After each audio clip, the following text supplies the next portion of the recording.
নারীদের সম্পর্কে একটা গুরুত্বপূর্ণ তথ্য কি জানেন? যে আপনি তাকে যা বলবেন সে আস্তে আস্তে তাই হতে থাকবে। কি বিশ্বাস হচ্ছে না?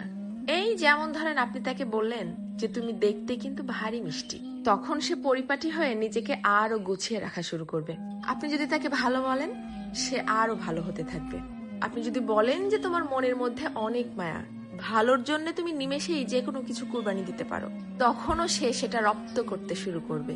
কিন্তু যখনই আপনি তার খুঁত ধরা শুরু করবেন, তার ছোট ছোট ভুলগুলোকে বড় বানিয়ে তাকে সবার সামনে অপমান করে ছোট করবেন, সে এটা পারে না, সে ওটা করে না, সে একজন বেয়াদব, সে একজন অসভ্য, মুখে মুখে তর্ক করে, সে একজন মারাত্মক রাগী, তেজি, জিদ্দি মহিলা, এই ধরনের কথাগুলো যখন তাকে কষ্ট দিয়ে বলবেন, সে কিন্তু আস্তে আস্তে তাই হতে থাকবে। কারণ তখন সে ইতোমধ্যেই জেনে গেছে যে আমার আর ভালো কিছু প্রকাশ করার মতো কিছু নেই।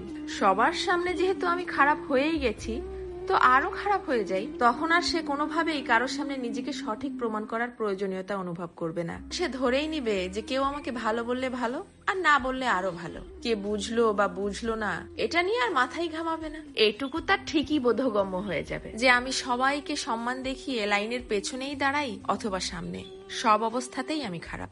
আর এভাবেই আস্তে আস্তে আপনি তাকে হারিয়ে ফেলবেন। আর একজন নারী কখনোই একদিনে বা একটা কারণে নিজেকে সরিয়ে নেয় না, এর পেছনে থাকে কোটি কোটি কারণ। এর জন্যই কথাই আছে না যে কথাতেই জয় আবার কথাতেই ক্ষয়। কারো ভুল ধরিয়ে দিতে হয় একান্তে, সবার গোপনে। আর কারো প্রশংসা করতে হয় তাকে সামনে রেখেই, সবার সামনে।